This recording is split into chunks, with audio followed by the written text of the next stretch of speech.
Okey.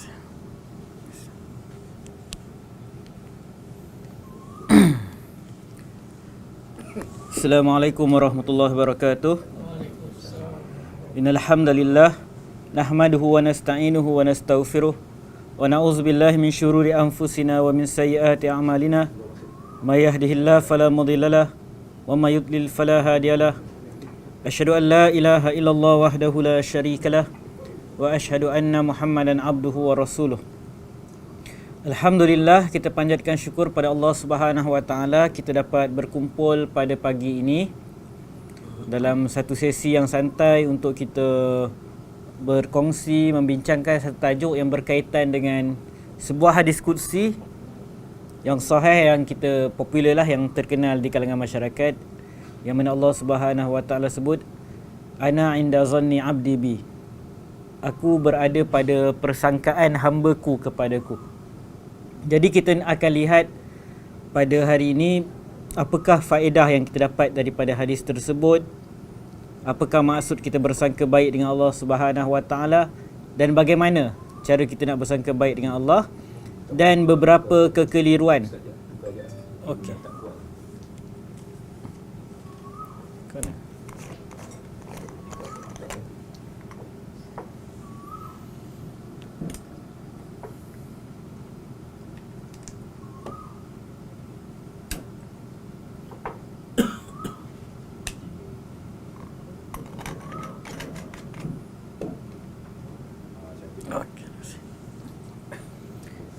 Bismillahirrahmanirrahim. Dan kita juga akan lihat beberapa kekeliruan yang berlaku dalam kita memahami hadis qudsi ini, yang mana sebahagian orang yang terlibat dalam industri training, motivasi dan semisalnya, mereka suka guna hadis ni untuk mengajak orang berfikir dengan cara yang positif, tetapi kadang-kadang cara aplikasi dia tidak selari atau kefahaman tersebut tidak selari dengan apa yang dimaksudkan dengan hadis tersebut.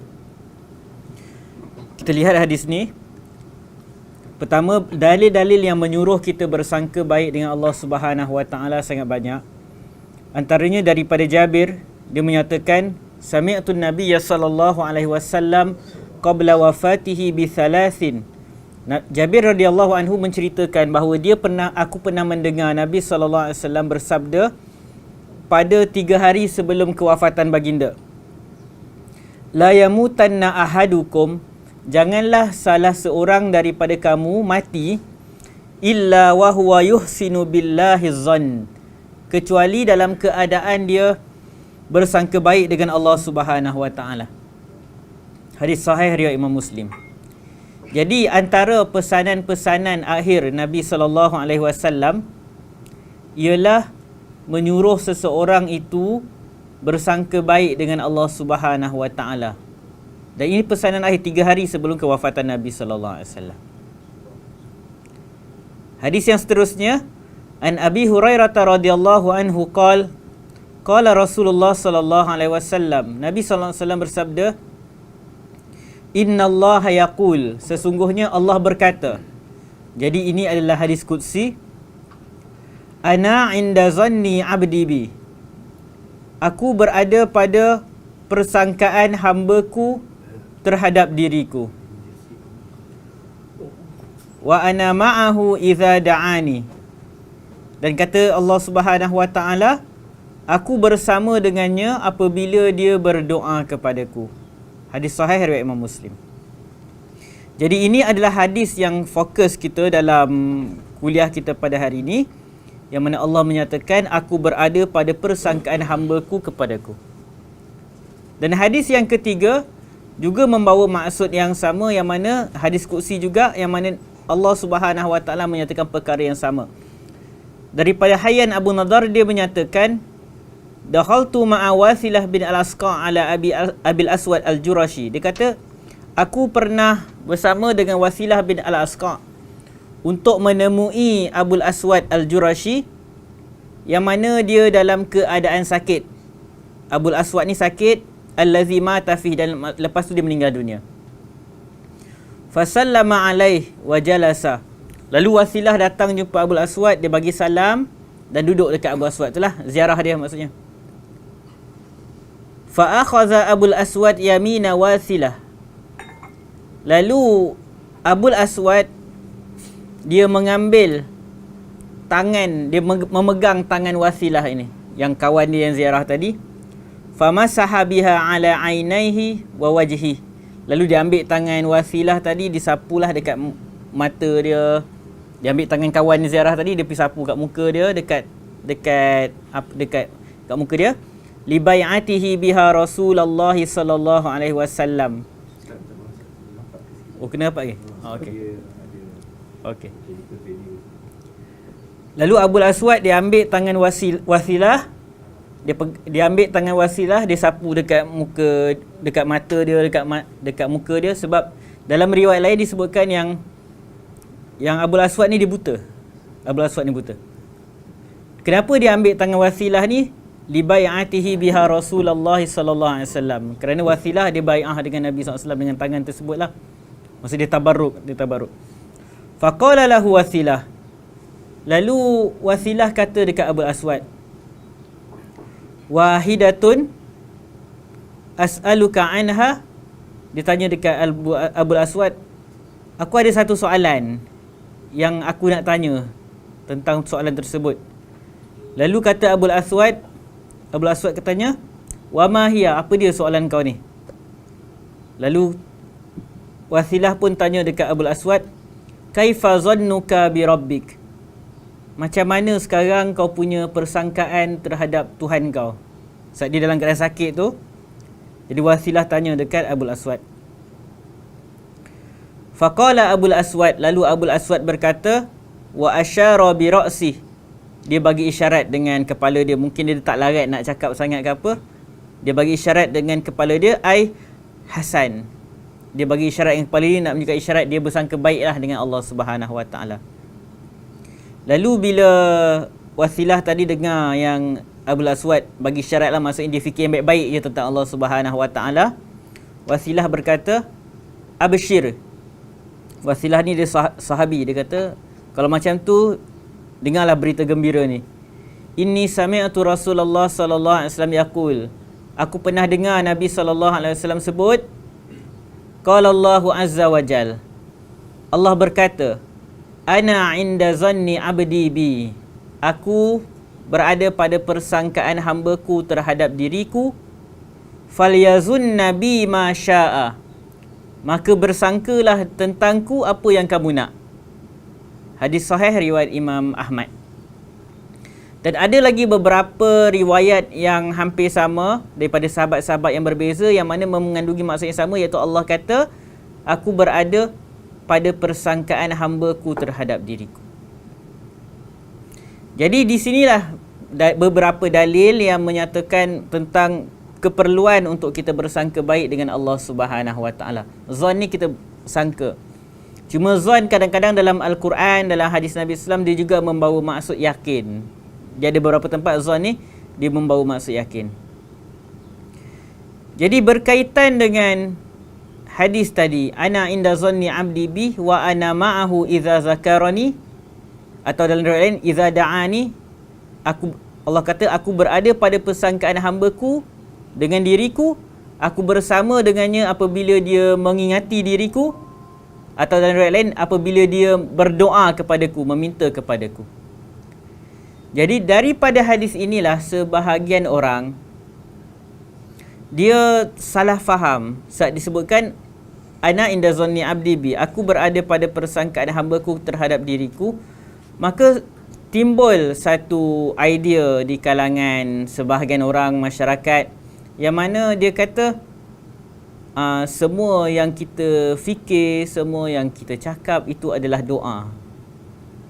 Dia kata sebab itu ada orang dia tak bagi, kalau dalam masyarakat kita kadang-kadang dia bila kita kata, kita cakap kat dia lah, contoh kita bagi tahu kat dia kita nak pergi ke satu tempat. Lepas tu kita bagi tahu lah, tapi cuma tempat tu kena hati-hati sikit ke apa, sebab banyak aksiden kat jalan tu dan semisalnya. Ada orang dia tak bagi kita cakap benda macam tu. Dia kata, jangan cakap benda-benda tak elok macam ni. Nanti jadi doa. Sama juga kalau dalam ada sebahagian orang dia tak nak kita sebut benda-benda negatif atas alasan dia rasa benda tu doa. Contoh kalau contoh seorang ibu ke seorang ayah ke, anak dia mungkin anak dia nak pergi satu tempat. Jadi dia pun pesan dekat anak dia, hati-hati kat sini, kalau tak hati-hati nanti jatuh. Ada orang kata, kenapa nak sebut pasal jatuh tu, benda tu semua negatif, nanti kata-kata kita jadi doa dan semisalnya. Jadi sebab apa mereka faham hadis ni macam ni? Dia kata maksud bila kita nasihat anak kita kena hati-hati supaya tak jatuh, maksudnya dalam otak kita dah ada zon kat Allah nanti anak kita akan jatuh.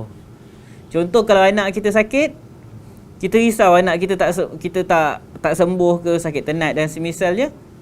Jadi kalau kita berfikir pasal tu, contoh kita fikir sembuh ke, kita macam tak sembuh je, mereka menyatakan bahawa apa yang ada dalam fikiran kita tu akan menjadi doa.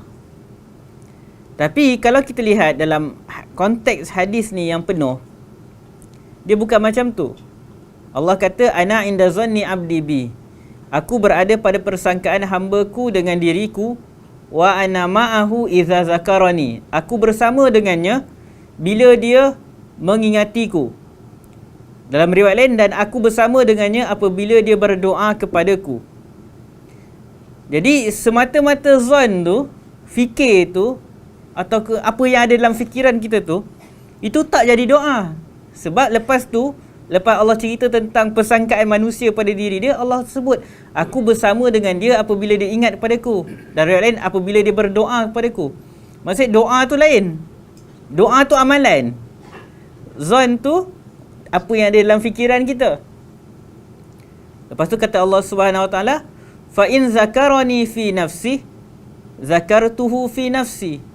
Apabila dia mengingatiku dalam dirinya ketika dia bersendirian, zakartuhu fi nafsi, maka aku akan mengingatinya juga. Wa in zakarani fi mala'in zakartuhu fi mala'in khairin minhum. Apabila dia mengingatiku ketika dia dalam kelompok yang ramai, maka aku akan mengingatinya dalam kelompok yang lebih baik daripada yang dia ada tersebut. Jadi bila kita lihat hadis ni, zon tersebut akan diikuti dengan perbuatan. Dia berdoa, dia berzikir. Lepas tu Allah sebut, wa in taqarraba ilayya bishibrin. Jika hamba-Ku mendekatkan diri kepadaku sejengkal, taqarrabtu ilaihi zira'a. Aku akan dekatkan diriku kepadanya sehasta. Wa in taqarraba ilayya zira'a. Kalau dia dekatkan diri dia kepadaku sehasta, taqarrabtu ilaihi ba'a. Aku akan dekatkan diriku kepadanya sedepa. Wa in atani yamshi. Kalau dia datang kepadaku dalam keadaan berjalan, ataituhu harwalatan. Aku akan datang kepadanya dengan lebih cepat, dengan lebih pantas. Jadi, bila kita faham hadis ni, bersangka baik dengan Allah Subhanahu Wa Taala ni, dia bukan sekadar berhenti dekat fikiran kita. Kita rasa Allah macam tu, kita rasa Allah macam ni.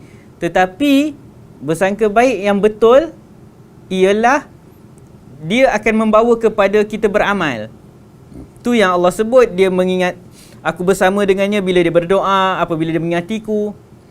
Lepas tu Allah Subhanahu Wa Taala sebut, bila seorang hamba dekatkan diri dia kepada Allah, maka Allah akan bagi lebih banyak kepada dia. Sebab tu dibagikan analogi, bila seseorang hamba dekatkan diri pada Allah sejengkal, Allah akan dekatkan diri Allah pada dia sehasta. Nak bagi tahu, pahala yang Allah Subhanahu Wa Taala bagi lebih banyak daripada apa yang dia buat. Maksud yang kedua ialah, apabila seseorang tu dia bersegera melakukan kebaikan, sebab macam Allah sebut, wa in atani yamshi, jika seseorang hamba-Ku tu datang kepadaku dalam keadaan berjalan, ataituhu harwalatan, aku datang kepada dia dengan lebih cepat, gerak lebih cepat. Maksudnya apa? Sebagaimana dia bersegera melakukan kebaikan, rahmat aku, pahala aku lagi cepat untuk sampai kepada dia daripada kecepatan dia melakukan kebaikan tersebut. Jadi hadis ni nak menunjukkan husnuzan akan membawa kepada beramal. Jadi apa yang kita nak sampaikan di sini, bagaimana ada sebahagian orang, dia kadang-kadang ialah kita bila kita ditimpa musibah ke ujian ke dalam kesusahan, otak kita berkecamuk, kita fikir macam-macam. Contoh, saya bagi contoh, ini contoh yang real, yang orang-orang yang terlibat ni dia sendiri yang kongsi, dan dia kongsi dalam keadaan dia tak rasa benda tu salah lah. Dia bagi contoh, ada satu kes tu, seorang ibu, anak dia dah macam di ambang maut lah, kritikal, dekat dalam operation theater, OT tu, nak operate. Jadi waktu tu sepatutnya mak tu doa lah kan untuk anak dia. Yang si mak ni, anak dia ni antara trainer yang ajar benda-benda feeling is prayer dia. Mak dia tak nak doa. Mak dia tak nak doa. Sebab apa mak dia tak nak doa? So anak dia yang trainer ni ajar kita, waktu doa kita mesti dalam keadaan positif. Otak kita tak boleh fikir benda-benda buruk dan semisalnya. Sebab apa yang mereka, dalam ideologi mereka ialah apa yang kita fikirkan tu akan menarik benda tu datang. Jadi mereka cuba Islamik kan. Jadi apa yang kita fikirkan tu akan menjadi doa. Jadi bila macam tu, mak dia macam, yelah of course dia risau anak dia tak sembuh ke mati ke apa. Jadi dia tak nak doa waktu tu sebab dia rasa nanti Allah akan mustajabkan apa yang ada dalam fikiran dia, bukan apa yang dia minta.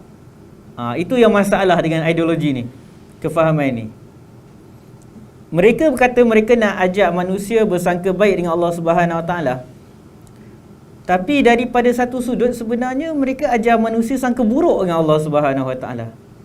Kalau kita fikir logik, macam Allah tak tahu pula kita nak apa sebenarnya.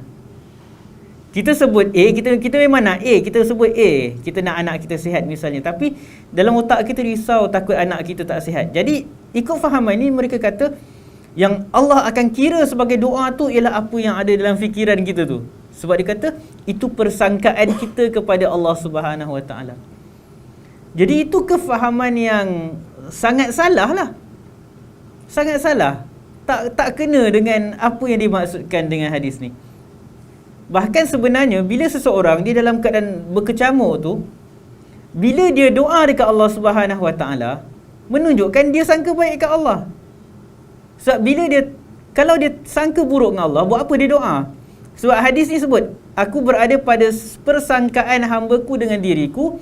Lepas tu dia sebutkan, bila seorang tu sangka baik dengan Allah, apa dia buat? Wa ana ma'ahu idza zakarani wa ana ma'ahu idza da'ani. Aku bersamanya bila dia berdoa padaku. Maksudnya doa tu, perbuatan dia berzikir pada Allah, mengingati Allah, atau perbuatan dia berdoa kepada Allah terhasil daripada sangkaan dia kepada Allah tu. Maksudnya bila orang tu doa, dia memang sangka baik dengan Allah Subhanahu Wa Taala lah. Cuma fikiran dia berkecamuk, dia risau dan semisalnya. Jadi kesan salah faham kepada hadis ni, sebab mereka ambil potongan hadis ni yang depan ni je. Ana inda zanni abdi bi. Aku berada pada persangkaan hamba-Ku terhadap diriku. Dia ambil yang tu je. Sampai doa pun cukup dengan apa yang ada dalam fikiran. Jadi kita ucaplah apa pun kita minta dalam doa kita, tapi kalau fikiran kita duk fikir benda-benda tak elok, maka itulah yang akan termakbul menurut idea tersebut. Jadi sebenarnya benda tu salah faham tentang hadis ni. Dan kalau kita pergi lebih jauh lagi, mereka sedang menisbahkan satu sifat yang tak layak lah bagi Allah Subhanahu Wa Taala. Macamlah Allah tak tahu apa yang kita nak. Kita tanpa kita sebut pun Allah tahu. Ini kan pula kita sebut. Macamlah Allah tak tahu bezakan permintaan kita dengan apa yang sedang risau dalam pemikiran kita. Tapi mereka tak bezakan benda ni.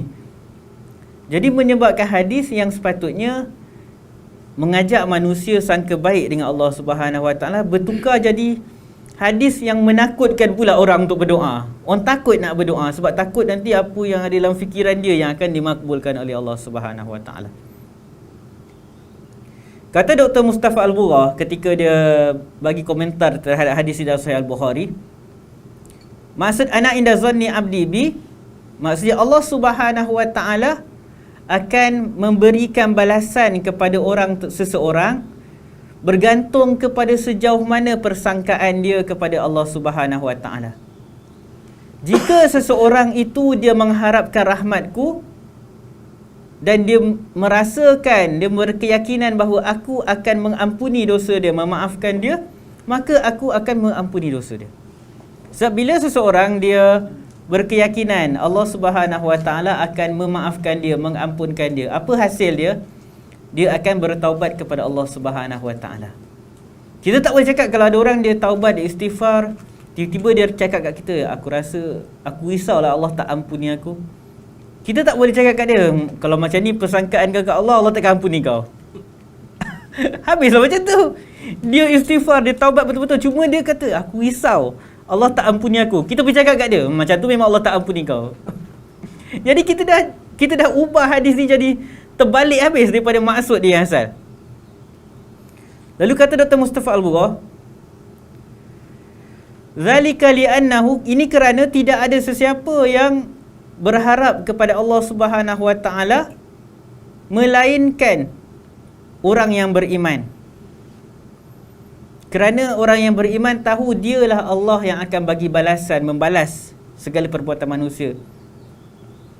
Dan seandainya seseorang berputus asa daripada rahmatku, daripada rahmat Allah Subhanahu Wa Taala, dan menyangka aku akan mengazab dia, menghukum dia, maka dia akan mendapat perkara tersebut sebab apa? Bukan sebab dia doa tapi dia risau. Kerana tidak ada sesiapa yang berputus asa daripada rahmat Allah kecuali orang-orang yang kafir. Jadi berputus asa daripada rahmat Allah ni, dia akan berkait dengan amalan seseorang. Dia akan bawa orang tu tinggalkan taubat, dia tak nak berdoa pada Allah Subhanahu Wa Taala sebab dia dah putus asa daripada rahmat Allah Subhanahu Wa Taala. Tapi kalau orang tu dia berdoa pada Allah, dia minta ke Allah, dia istighfar dan semisalnya, maka kita tak boleh kata dia putus asa daripada rahmat Allah. Kita tak boleh kata dia bersangka buruk dengan Allah disebabkan kerisauan-kerisauan dia. Sebab perbuatan dia menunjukkan dia sangka baik dengan Allah Subhanahu Wa Taala. Syekh Abdul Aziz Ar-Rajhi dalam syarah dia kepada kitab Tauhid dalam Sahih Al-Bukhari, dia menyatakan wajib untuk setiap manusia memperelokkan amal dia.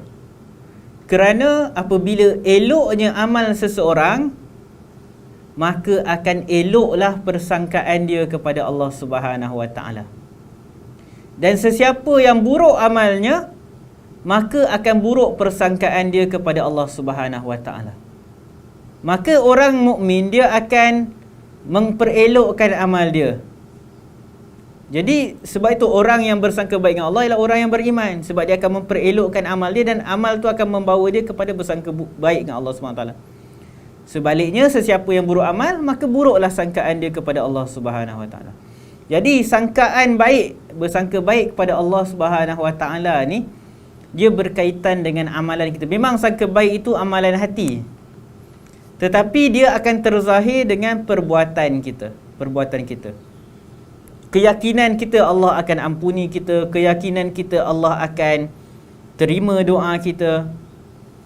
Cuma benda ni akan berbeza-bezalah setiap manusia. Dia macam khusyuk dalam solat. Kita tak boleh cakap kat orang, sebab kau tak khusyuk, kau tak payah solat, kau tak boleh solat.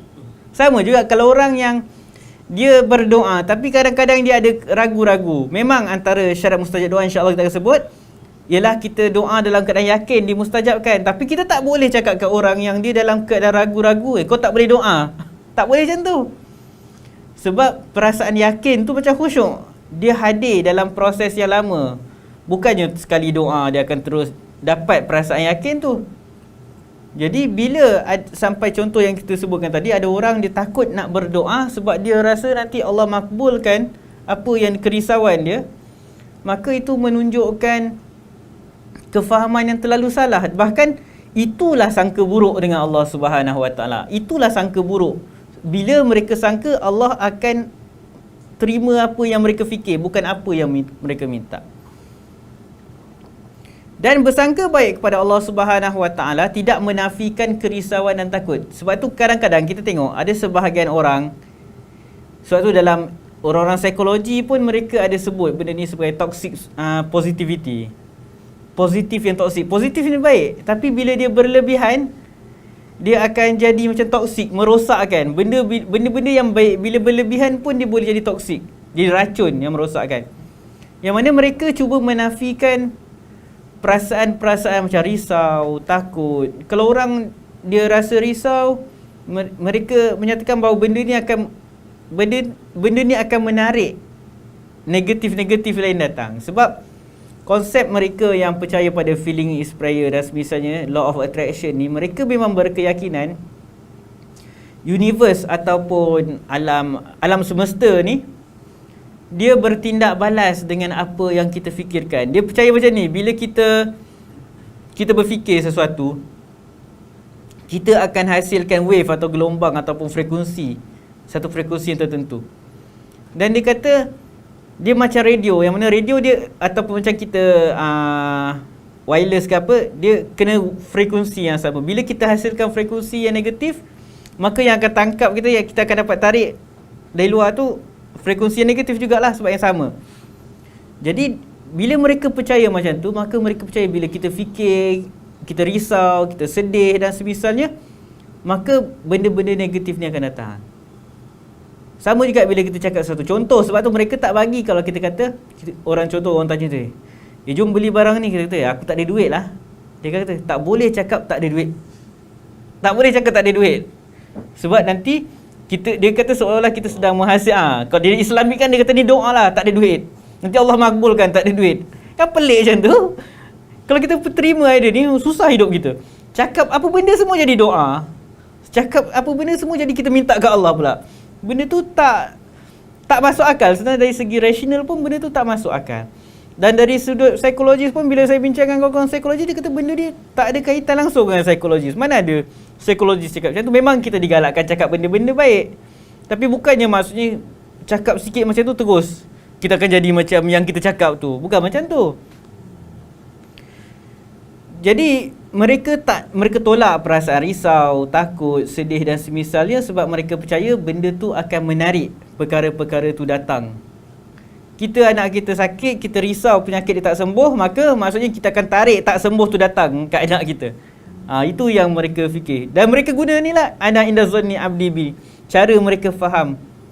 Mereka pada asalnya bukan ambil dalil ni, mereka dah ada ideologi tu. Ideologi tu pada asalnya dia tak ada kaitan dengan apa-apa agama pun, bukan Kristian dan semisalnya. Saya baca kajian beberapa jurnal artikel yang penulis akademik dalam bidang Kristian pun, dia kata memang ada orang-orang paderi yang cuba kata benda ni ada kaitan dengan Kristian, tapi mereka tolak. Pengkaji ni tolak, dia kata benda ni tak ada kaitan langsung dengan Kristian.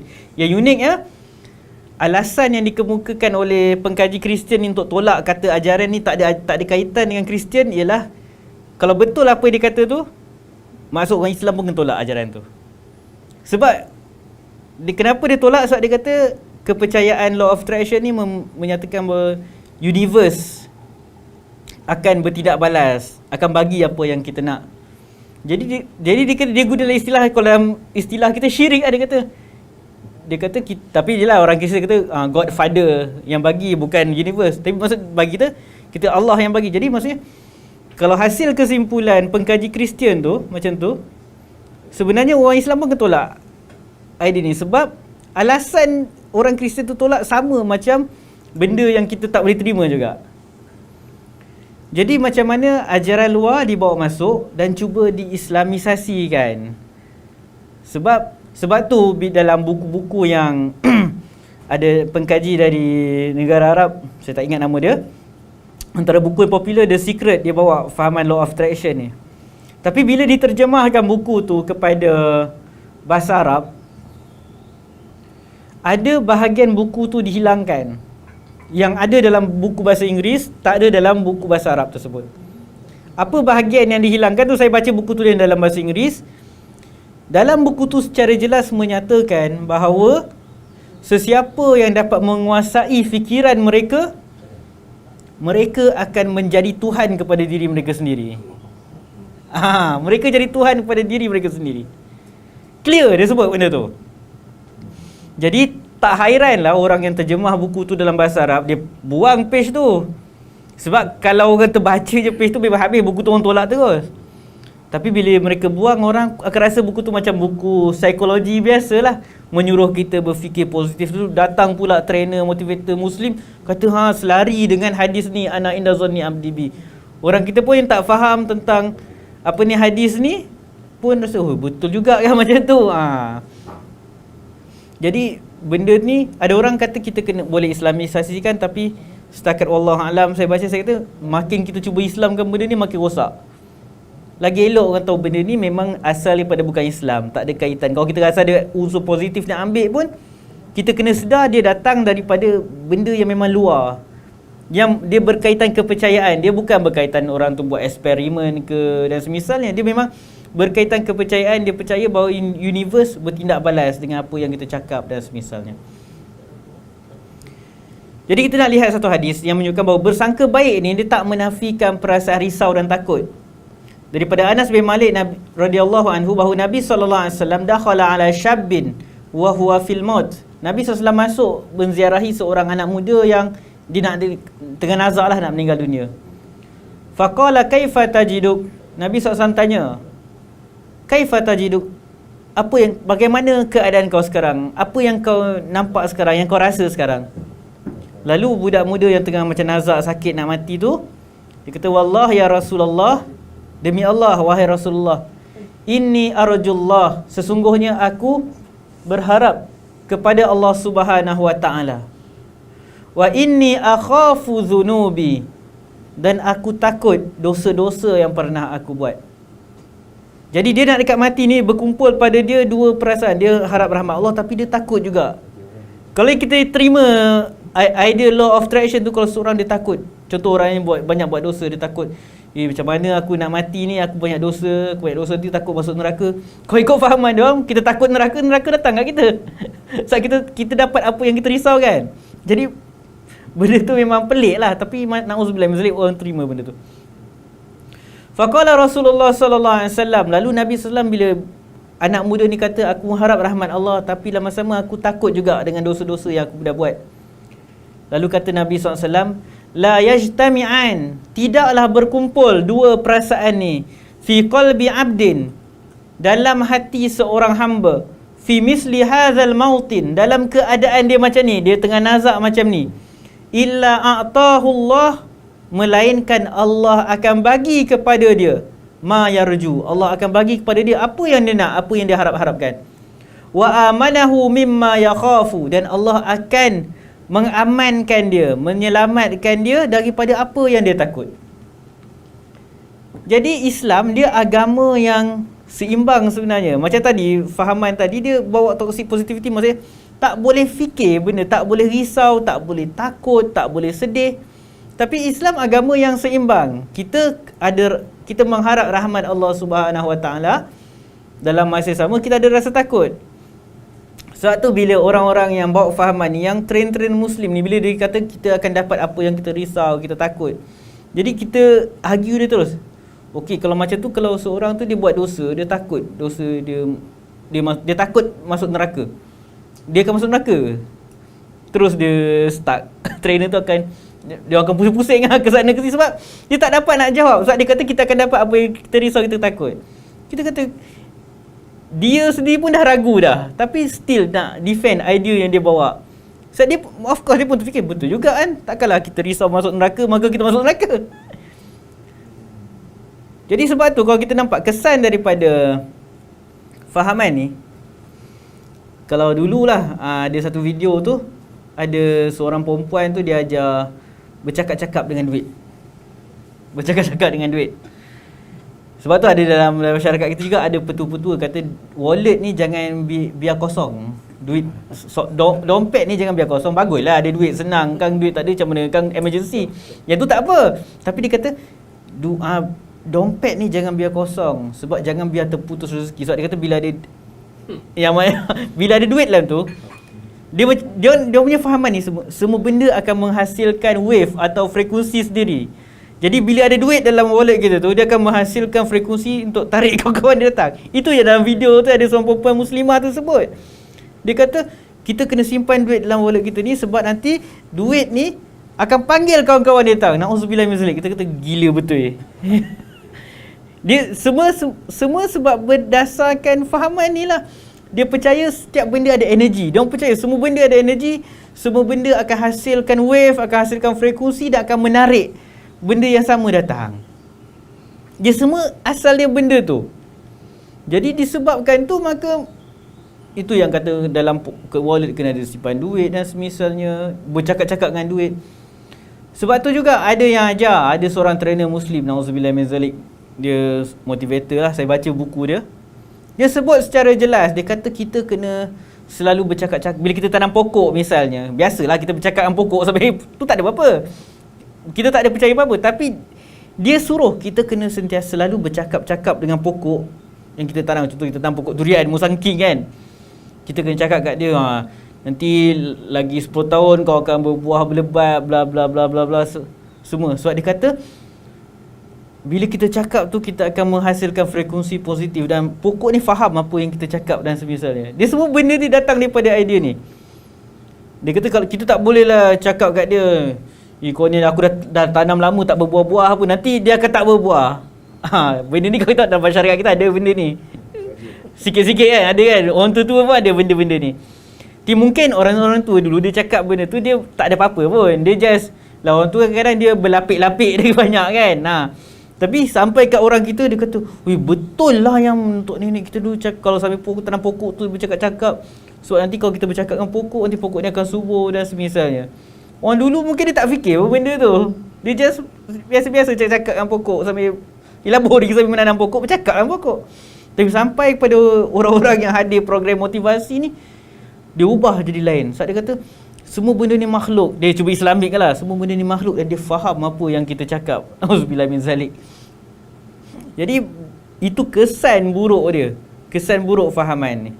Jadi hadis tadi kita baca menunjukkan bahawa bersangka baik dengan Allah tu bermaksud kita ada harap rahmat Allah dan kita takut kepada Allah SWT, bukan sekadar harap sahaja. Dan bersangka baik dengan Allah merupakan ciri-ciri manusia yang doanya mustajab. Betul, kita memang kena baiki hati kita, usaha untuk keyakinan kepada Allah SWT itu tinggi. Sebab semakin tinggi keyakinan kita bahawa Allah akan mustajabkan doa kita, maka akan semakin mustajab doa tersebut. Doa ni memang kalau kita secara umumnya, sebab tu sebagai ulama kata, bila kita berdoa, once kita berdoa pada Allah Subhanahu Wa Taala, Allah memang akan mustajabkan. Tapi sejauh mana kekuatan doa kita tu?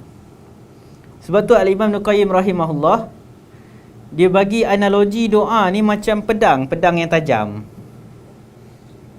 Doa ni macam pedang tajam.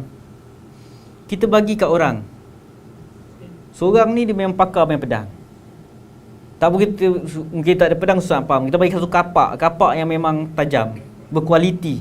Kita bagi kat seorang yang dia memang kerja dia tebang pokok. Kita bagi pula kat seorang lagi ke kapak yang sama, ke orang yang tak pernah pegang kapak yang tajam. Kapak ni kita bagi analogi di doa. Orang yang dia memang cekap, dia kerja dia tebang pokok, dia dapat kapak yang tajam tu, kejap je dia tebang pokok tu, siap. Kita bagi kapak yang sama kepada orang yang tak reti langsung tebang pokok, mungkin dia boleh tebang pokok tu, tapi lamalah ambil masa dia. Jadi macam tu jugalah doa. Bertambah kuat keyakinan kepada Allah, akan bertambah kuatlah mustajabnya doa tersebut. Bukan bermaksud bila kita ada keraguan sikit-sikit tu, kadang-kadang risau doa tak makbul, maka automatically doa tu tak mustajab. Itu kena faham konsep ni. Sebab bila orang cakap macam tu, dia akan menyebabkan orang takut nak berdoa pada Allah SWT. Dan yang lebih teruk, bila kita pergi pusing pula kata, nanti Allah pergi makbulkan yang sebaliknya pula. Itu lagi dahsyat.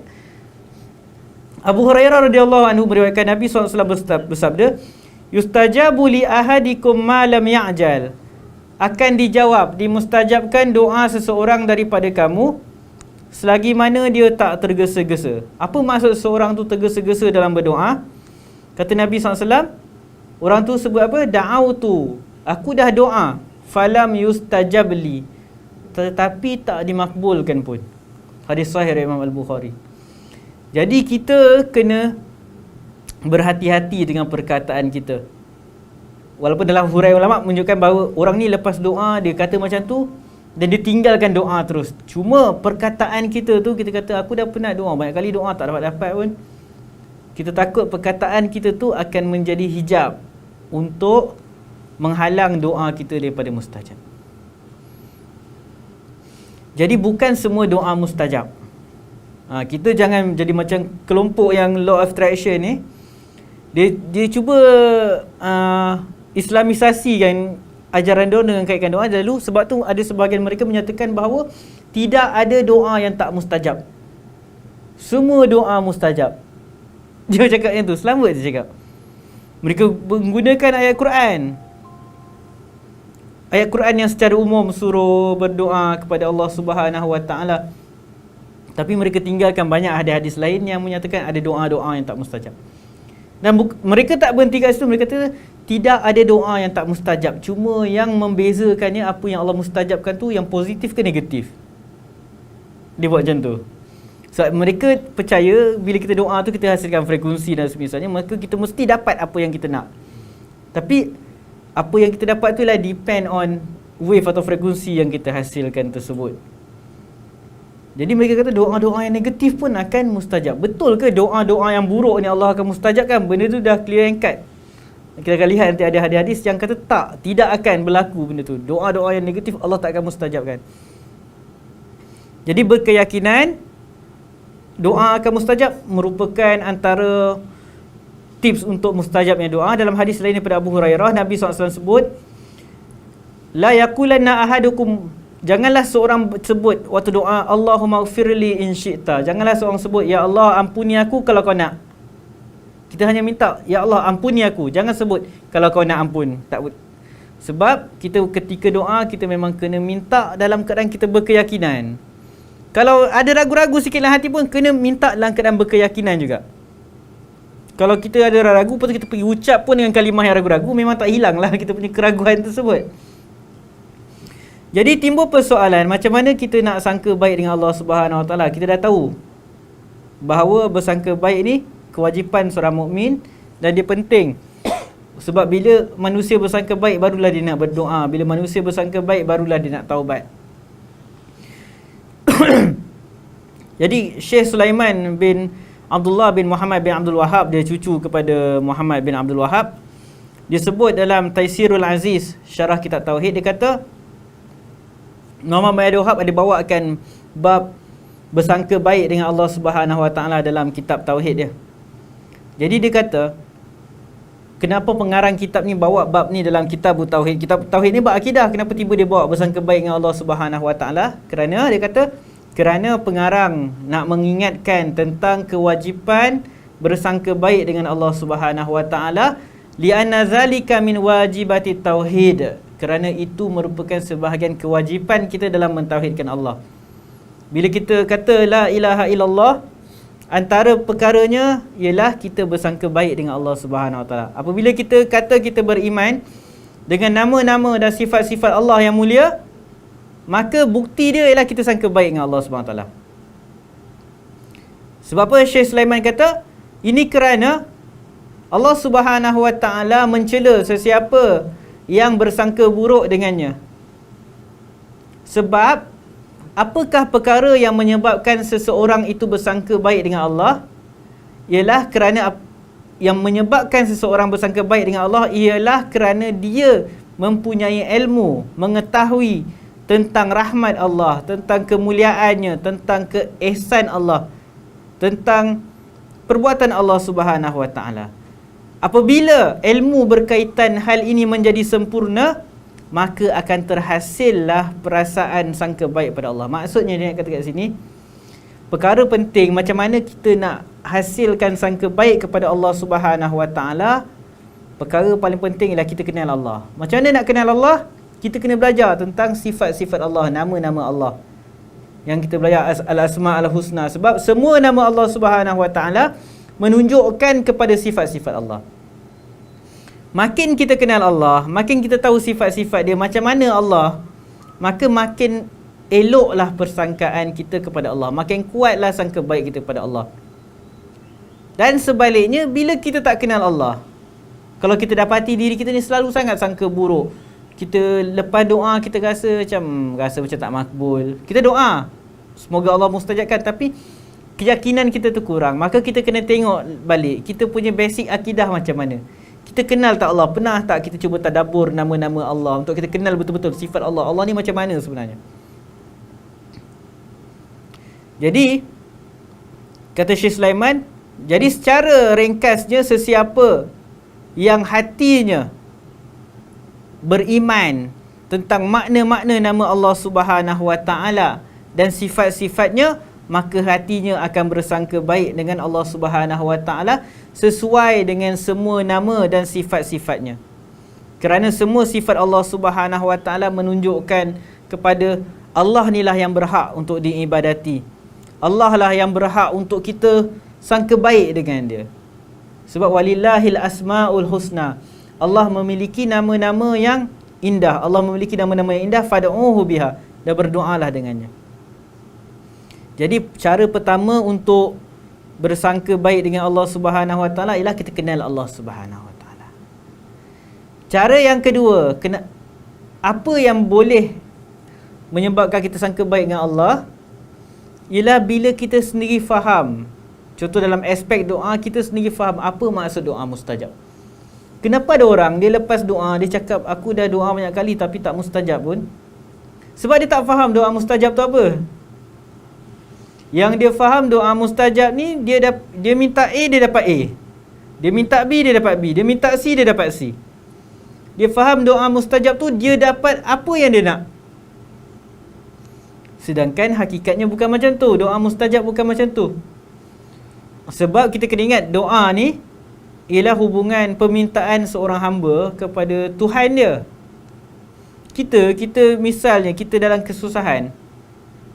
Contoh kita lapar.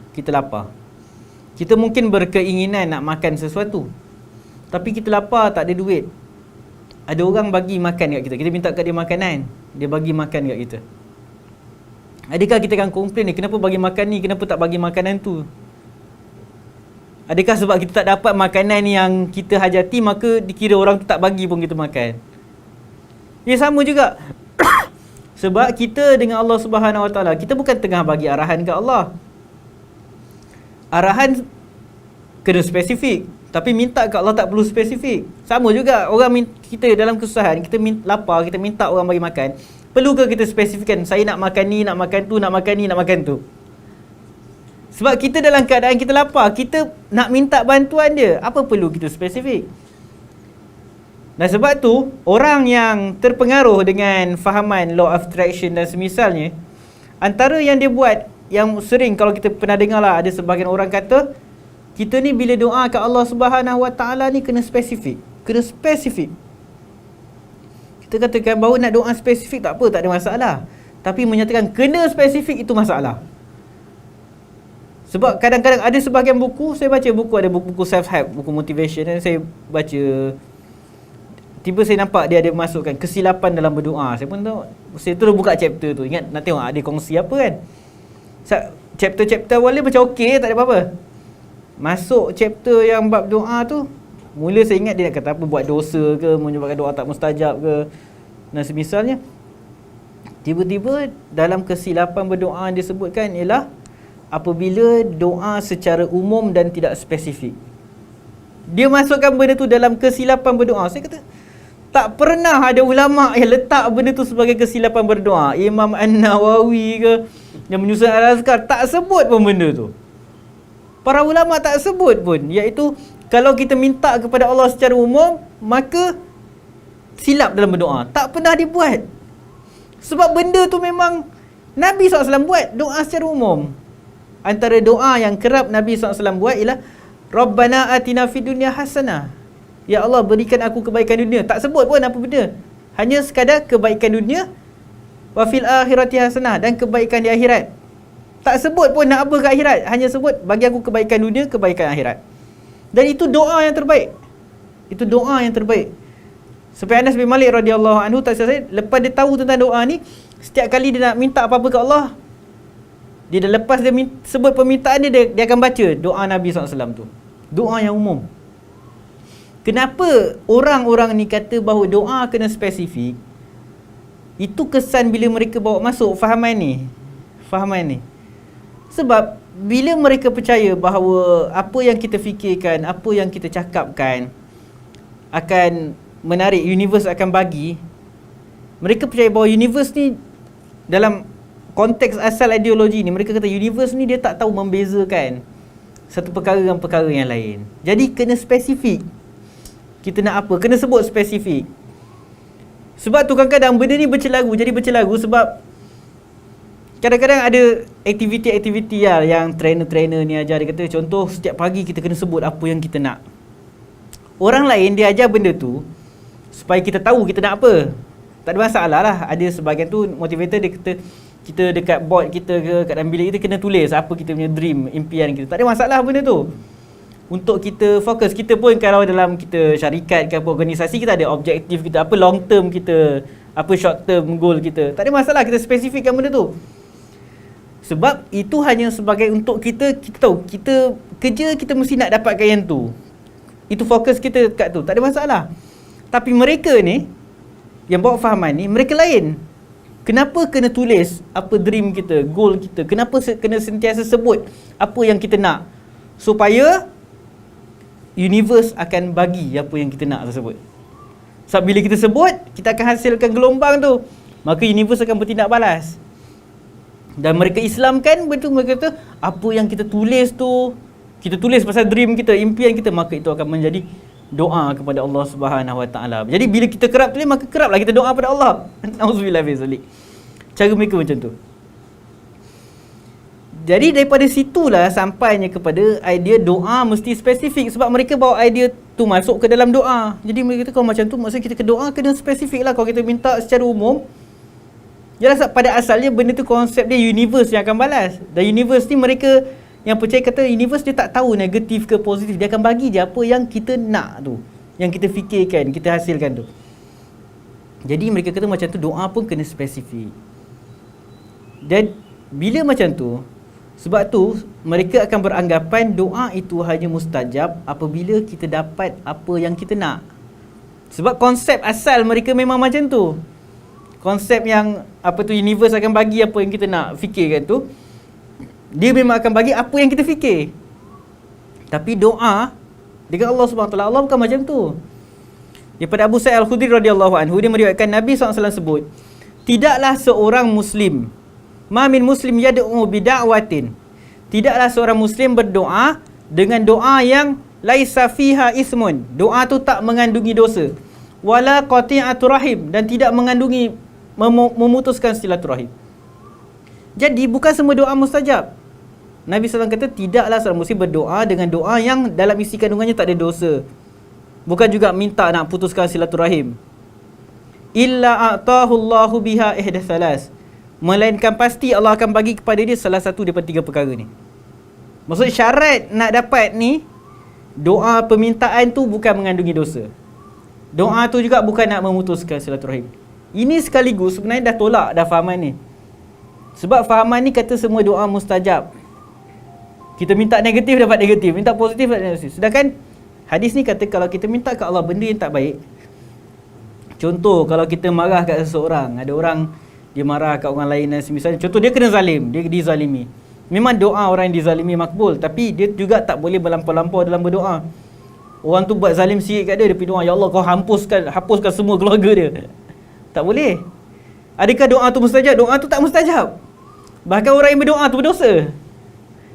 Jadi hadis ni bukan semua doa mustajab. Doa ni ada dia punya peraturan dia. Jadi sekaligus dah menolak fahaman law of attraction yang menyatakan semua benda akan dimustajabkan. Jadi bila doa mustajab, dia Allah jawab doa dalam tiga bentuk. Imma an tu'ajjala lahu da'watuh, sama ada akan disegerakan jawapan kepada doanya di dunia ni. Sama ada Allah bagi kat dunia ni apa yang dia nak, ataupun Allah bagi benda lain juga. Wa imma ayyadakhiraha lahu fil akhirah, atau Allah tak jawab doa dekat dunia, Allah bagi waktu akhirat nanti.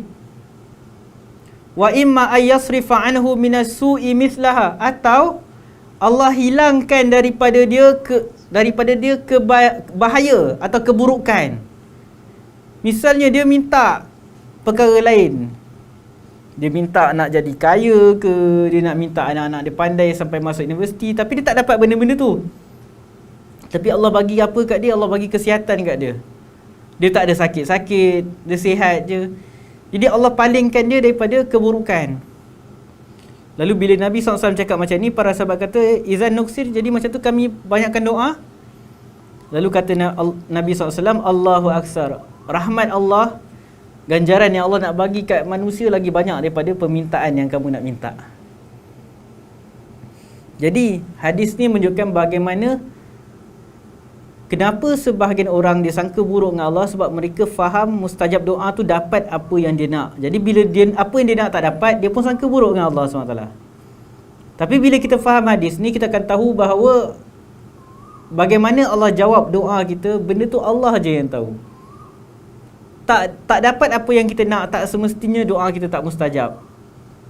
Kalau kita lihat dalam dunia kita, hidup kita ni, banyak benda yang kita tak pernah minta ke Allah pun, tapi kita dapat. Bahkan boleh jadi kebanyakan benda kita dapat, kita tak pernah minta ke Allah SWT. Kita dapat oksigen ni, ada minta ke Allah bagi aku oksigen hari ni. Tak pernah. Kita tak pernah minta benda tu. Tapi kita dapat je. Kita tak pernah minta, ya Allah bagi cahaya matahari kat kita.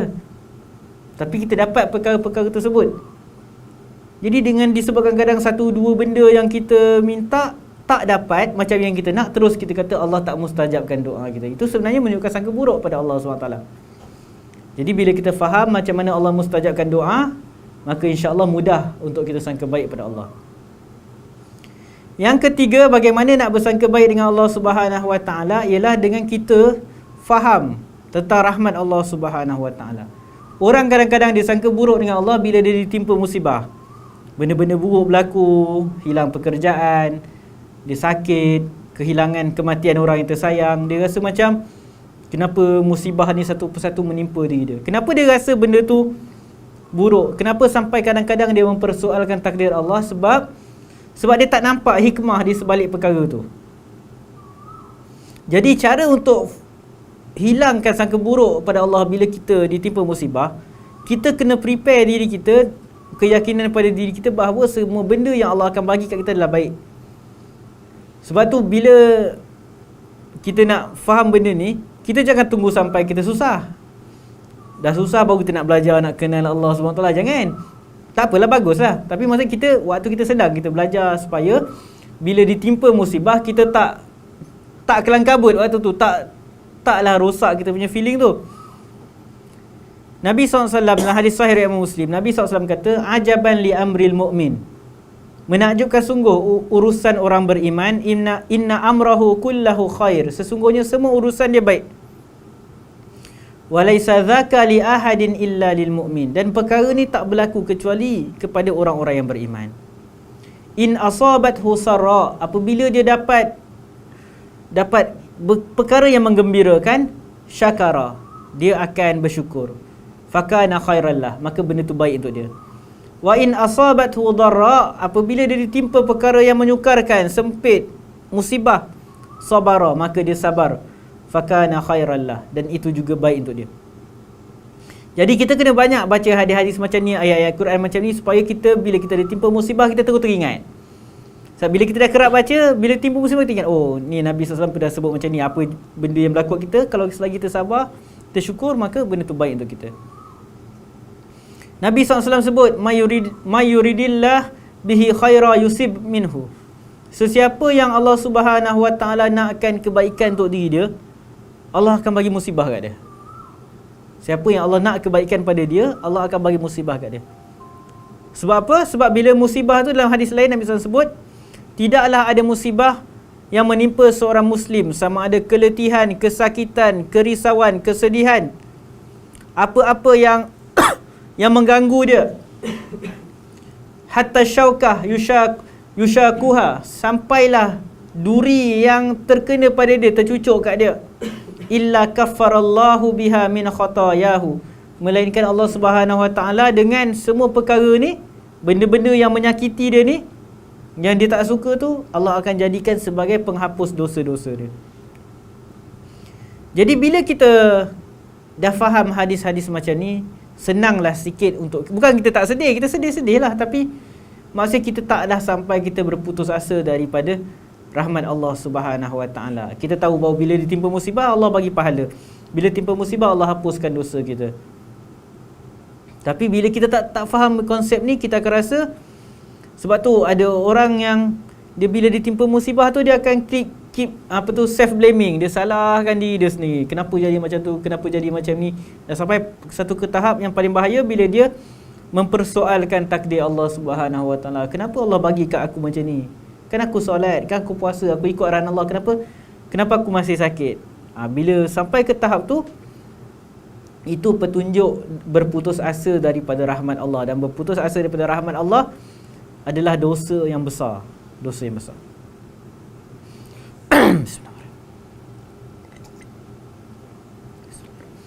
Kita nak tengok lagi beberapa dalil yang digunakan oleh kumpulan yang faham law of attraction dan semisalnya.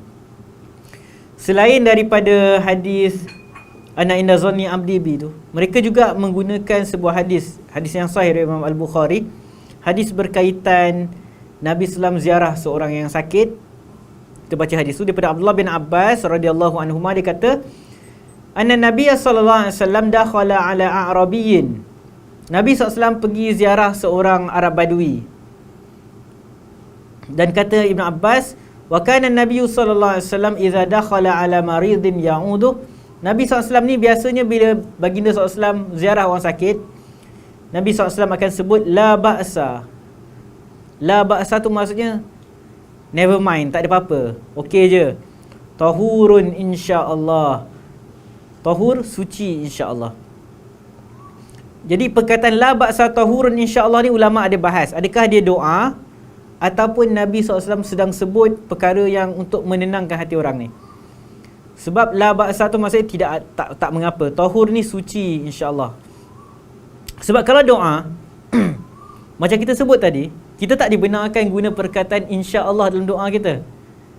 Kan yang macam hadis kita kata tadi, jangan seorang dia doa dengan sebut Allahumma ufirli in syi'ta, ya Allah ampuni aku kalau kau nak. Jadi sebagian ulama kata ayat Nabi la ba'sa tahurun insya-Allah ni bukan doa. Sebaliknya pemberitahuan. Nabi SAW bagi tahu kat orang yang sakit ni tak mengapa. Tahur, suci. Maksud tahur ni apa? Suci. Sebab sakit ni akan menghapuskan dosa-dosa kamu insya-Allah. Dia dalam ayat khabar tak apa insya-Allah. Maksudnya tak mengapa, tak ada mengapa. Boleh jadi dosa sakit ni akan menghapuskan dosa-dosa kamu insya-Allah. Dalam ayat bagi tahu orang, bukan ayat permintaan. Sebab bila permintaan kita minta ke Allah kena jazam, minta betul-betul. Jadi daripada perkataan Nabi SAW ni mengajar pada kita kalau orang sakit ziarah, sebut perkataan yang elok lah. Macam ni Nabi kata tak ada mengapa, ni sakit kau ni akan menyebabkan dosa terhapus. Jadi kita bila jumpa dengan orang sakit, sebutlah perkataan yang elok. Contohlah kita kawan kita sakit tenat, kita kenal dia memang perangai teruk lah dulu. Perlu ke kita sebut pada dia, kau ni sakit sebab perangai kau ni. Orang tu dah tenat, bertambah sakit dia. Nabi SAW ajar kita apa? Cakap benda yang sebab tu para ulama kata kita bila dalam keadaan dah kritikal macam tu, nazak dan semisalnya, kita kena utamakan mengharap rahmat Allah. Seorang dalam kritikal tu dia macam dah tak ada harapan dah, dia kena bagi dia mengharap supaya dia taubat dan semisalnya. Jangan bagi dia putus asa. Bagi putus asa masalah lah. Jadi Nabi SAW bila ziarah orang Arab Badui ni, Nabi SAW sebut yang sama, tak mengapa, suci insya-Allah. Lalu Arab Badui yang sakit ni, ni masalah dia. Dia kata, kulta, kau sebut tahur, kau sebut suci. Jadi sebab dia macam, dia tak boleh terima keadaan dia. Bahkan dia bukan setakat benda tu tersimpan dalam hati dia, kenapa Allah sakitkan aku. Bila Nabi sebut benda yang baik tu, dia boleh reply macam tu. Kau kata tahur, kau kata suci, kau kata baik. Kalla, sama sekali tidak. Bal hiya humma tafuru au tasuru ala syaikhin kabir. Ini adalah demam sakit sakit yang teruk yang menimpa orang-orang yang tua. Ni orang yang sakit ni pergi jawab kat Nabi SAW. Yang mana tuziruhul kubur, yang akan membuatkan orang yang kena penyakit ni mati, menziarahi kubur. Bila orang yang sakit ni cakap kat Nabi SAW macam tu, faqala Nabi SAW, Nabi SAW kata, fana'am izan. Fana'am izan ni maksudnya apa? Kalau dah kau cakap macam tu lah.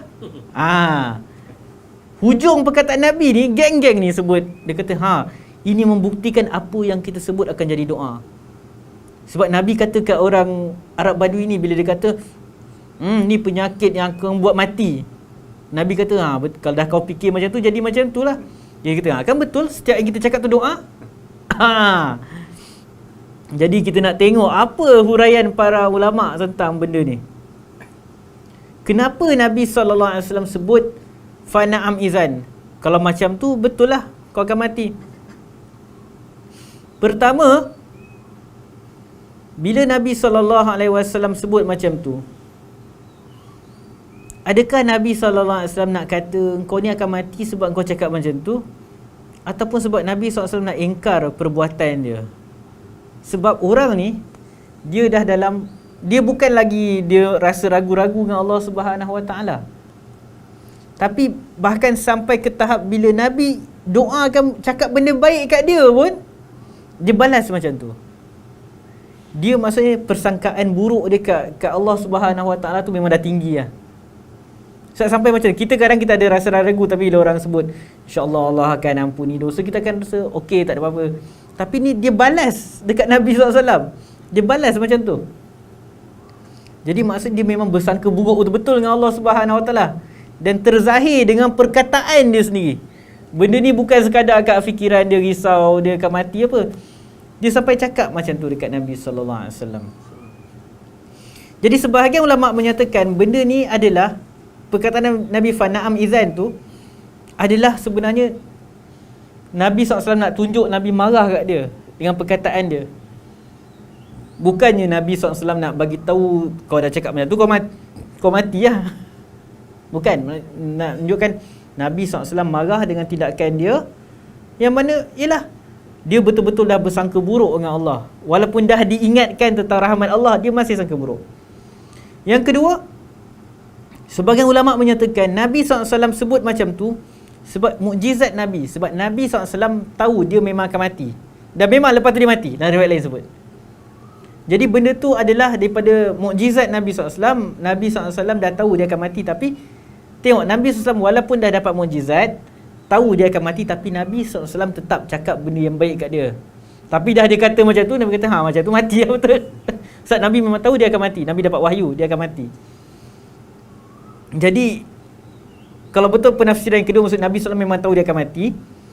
Jadi itu nak ajar kita, walaupun lah kita contoh, kita mungkin orang tu sakit tenat, dan kita ada saudara mara ke, pengalaman kita ni kejap je ni, lepas ni matilah. Tak perlu pun cakap kat orang tu sebenarnya. Tengok akhlak Nabi. Pada asalnya Nabi SAW tak sebut pun benda tu. Walaupun sebagai ulama kata Nabi SAW dah tahu benda tu, mukjizat.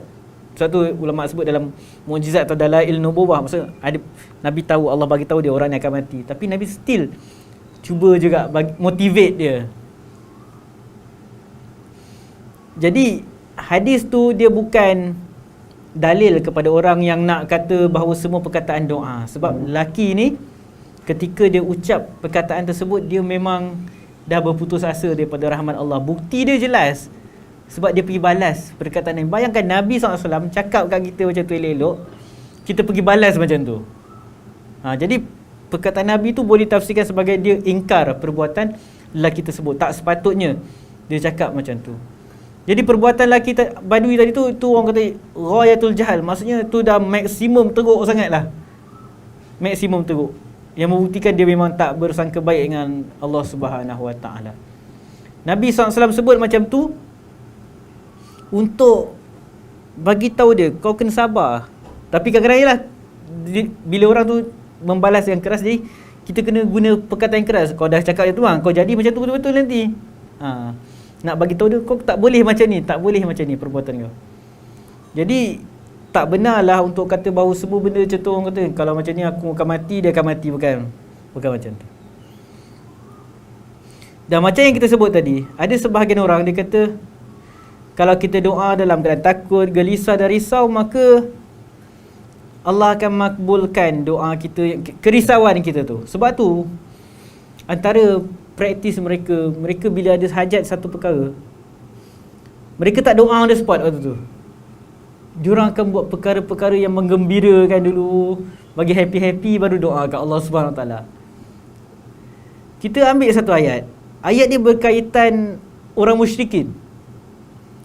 Surah Luqman 32. Allah Subhanahu Wa Taala sebut, wa idza ghashiyahum maujun kazzulali da'allaha mukhlishina lahuddin.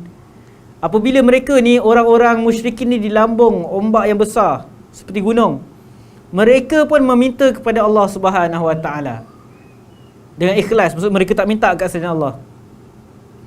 Falamma najjahum ilal barri faminhum muqtasid. Jadi bila mereka, Allah dah selamatkan mereka daripada ombak yang deras yang besar tu, bila dah sampai ke daratan, sebahagian mereka kekal beriman pada Allah. Wa ma yajhadu bi ayatina illa kullu khattarin kafur. Dan tidak ada yang mengingkari ayat kami selain orang-orang yang ingkar. Imam Tabari menyatakan bahawa ayat ni Allah Subhanahu Wa Taala cerita tentang orang musyrikin. Kita imagine orang kat tengah laut, kapal dia di lambung ombak, dia doa dalam keadaan apa? Takkan dalam keadaan gembira, mesti dia doa dalam keadaan dia takut mati lemas, kapal karam. Tapi orang musyrikin ni orang musyrikin, dia minta ke Allah dalam keadaan dia takut tu pun Allah mustajabkan, Allah selamatkan mereka. Jadi macam mana tergamak kita kata kalau ada orang Islam berdoa pada Allah dalam keadaan risau, takut, tiba-tiba Allah tak akan mustajabkan, bahkan Allah akan mustajabkan pula apa yang dalam fikiran mereka. Jadi benda tu tak make sense sebenarnya. Tak make sense lah. Tak masuk akal, rasional pun tak kena. Dan kalau kita lihat daripada dalil Allah SWT pun tak kena perkara tersebut. Okey, apa lagi yang mereka sebut? Antara yang mereka selalu sebut ialah, apa yang ada dalam fikiran kita ni adalah doa. Sebenarnya itulah mereka tak jumpa kot dalil ni. Kau tak mereka akan guna. Surah Al-Baqarah 284. Setakat ni tak pernah jumpa mereka guna ayat ni lah. Mungkin mereka tak perasan. Dalam ayat surah Al-Baqarah 284, Allah kata, lillahi ma fis samawati wa ma fil ard wa in tubdu ma fi anfusikum aw tuhfuhu yuhasibakum billah. Milik Allah lah apa yang ada di langit dan bumi. Kalau kamu wa in tubdu ma fi anfusikum, kalau kamu zahirkan apa yang ada dalam hati kamu, atau kamu sembunyikan, yuhasibakum billah, nescaya Allah akan menghisap. Maksudnya apa yang ada kita zahirkan atau apa yang tersembunyi dalam hati kita, Allah ambil kira.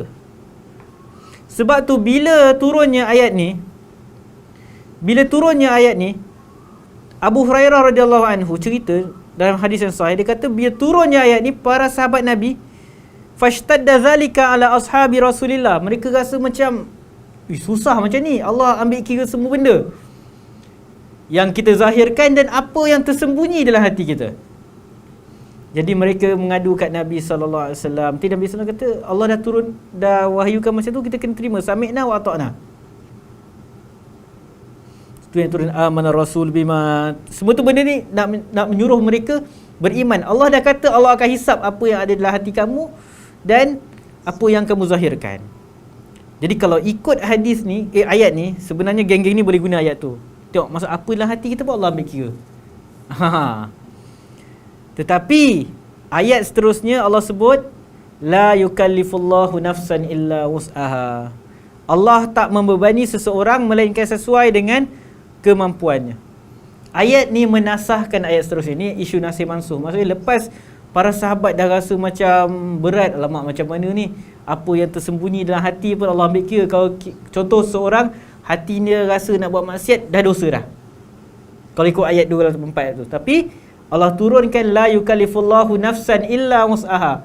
Allah tak akan membebani seseorang melainkan sesuai dengan kemampuannya. Maka apa was-was yang terhasil dalam hati manusia tak diambil kira sampailah mereka buat atau mereka sebut. Jadi itu berkaitan dosa. Bayangkan kalau bab dosa pun, apa yang ada dalam hati pun Allah tak ambil kira. Selagi mana kita tak buat, kita bukan bersungguh-sungguh nak buat. Kenapa pula kita kata apa yang ada dalam hati manusia daripada kerisauan, ketakutan, itu Allah nak ambil kira sebagai doa pula? Dosa pun Allah tak ambil kira. Tiba-tiba orang yang risau Allah dah hukum dia disebabkan fikiran dia. Jadi nampak bagaimana lemahnya benda ni. Fahaman tersebut sangat jelas jauh daripada ajaran Islam lah. Bahkan dia menetapkan apa sifat yang tak layak bagi Allah Subhanahu Wa Taala. Yang terakhir kita sebut pada hari ini ialah orang-orang yang dia terkena dengan penyakit lah fahaman ini, mereka sentiasa nak fikir positif. Mereka tak nak kita rasa risau, takut. Masih kalau waktu ibadah tu kita kena yakin Allah terima amalan kita. Jangan ada rasa takut amalan kita tak diterima. Waktu doa tu kena yakin Allah terima doa kita. Bagus, tapi jangan ada rasa takut Allah tak terima doa kita. Takut-takut ni negatif. Tapi kalau kita lihat dalam hadis Nabi, praktis Nabi SAW dan para sahabat, mereka orang yang takut kepada Allah hatta ketika beribadah kepada Allah Subhanahu Wa Taala. Allah Subhanahu Wa Taala sebut dalam surah Al-Mu'minun ayat 57, Innal ladzina hum min khasyati rabbihim mushfiqun. Sesungguhnya orang yang berhati-hati kerana takut akan azab Allah Subhanahu Wa Taala. Sampai ayat 60 Allah Subhanahu Wa Taala sebut walladzina yu'tuna ma ataw wa qulubuhum wajilatun annahum ila rabbihim raji'un. Dan orang-orang yang memberikan apa yang mereka sedekahkan misalnya dengan hati yang takut. Maksud orang-orang ni mereka buat amal baik dalam keadaan takut. Kalau ikut fahaman tadi tak boleh kita beramal dalam keadaan risau Allah tak terima, maka jawabnya Allah tak terima lah amalan kita. Jadi Aisyah radhiyallahu anha, dia dengar ayat ni, dia tanya kat Nabi SAW, siapa orang ni yang memberi sesuatu dalam keadaan hati mereka takut? Adakah mereka ini orang yang minum arak, orang yang mencuri dan semisalnya buat benda-benda haram? Lalu kata Nabi SAW, bukan. Mereka adalah orang yang puasa, mereka orang yang solat, mereka orang yang bersedekah. Tetapi mereka buat semua ini dalam keadaan takut tidak diterima amalan-amalan mereka. Lalu kata Nabi SAW, Allah SWT sebut, Ula'ikal lazina yusari'una fil khairat. Mereka inilah orang yang berlumba-lumba melakukan kebaikan. Jadi, hadis ni menolak idea yang menyatakan kita tak boleh fikir, takut, risau Allah tak terima. Sebab bila kita risau Allah tak terima, kita akan bersungguh-sungguh buat sesuatu perkara. Tapi orang yang toxic positivity, dia kata tak apa, kita buat macam mana pun Allah terima juga. Tu yang dia buat suka hati tu. Jadi benda tu memang tidak ada kaitan lah dengan Islam. Dan yang terakhir sekali, orang yang tertipu dalam mengharapkan rahmat Allah. Jadi bila kita bawa ke satu aspek toxic positivity, sentiasa bersangka baik dengan Allah, betul. Tapi ada orang akan tertipu, dia kata tak apa, dia buat apa pun Allah akan ampuni. Sebab tu Ibn Qayyim rahimahullah sebut, sesungguhnya ada kaum yang berharap kepada keampunan sampai mereka keluar daripada dunia ni tanpa taubat. Salah seorang daripada mereka berkata, sebab aku bersangka baik dengan Tuhanku. Orang tanya, kenapa kau tak nak taubat? Dia kata, sebab aku sangka baik dengan Allah. Buat apa aku taubat? Allah akan maha pengampun. Aku tak minta ampun pun Allah ampun juga.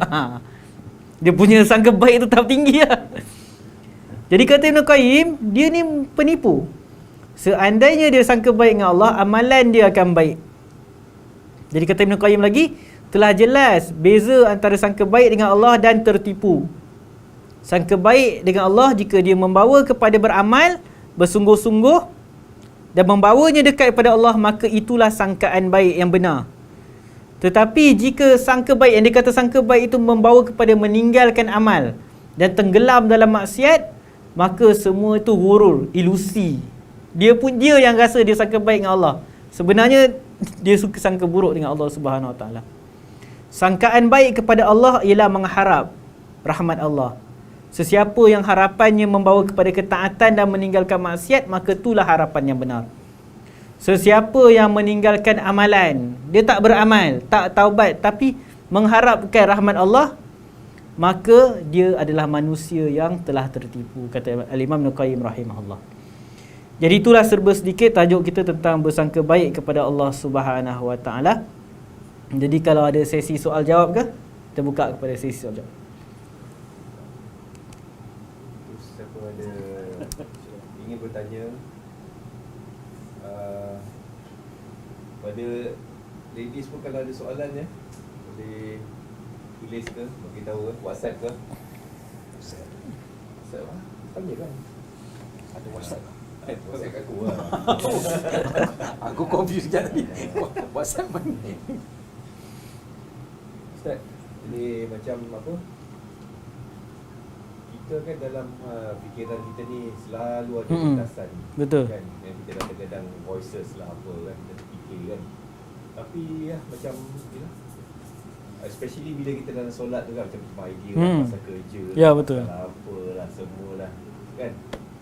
And then even kadang-kadang macam, atau pasal kita tengah marah kan, mula macam Ustaz kata, kita dizalimi ni, kita nak apa kan.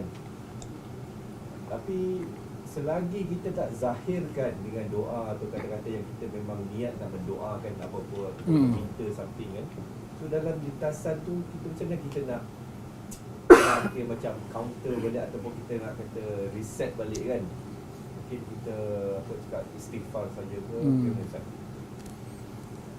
Okey, yang lintasan hati tu macam, yalah macam yang sebut tadi, itulah benda yang Allah sebut, la yukallifullahu nafsan illa wus'aha. Allah tak bebankan dengan benda yang di luar kemampuan. Selagi mana kita tak buat benda tu, dan selagi mana kita tak sebut, maka tak ada dosa kita. Cuma tak boleh dibiarkan lah, kena usaha untuk hilangkan. Sebab yelah, kalau lama kelamaan kita duk fikir benda tu lama kita buat nanti. Jadi macam mana nak hilangkan perasaan macam tu? Antaranya kita istighfar kepada Allah Subhanahu Wa Taala lah.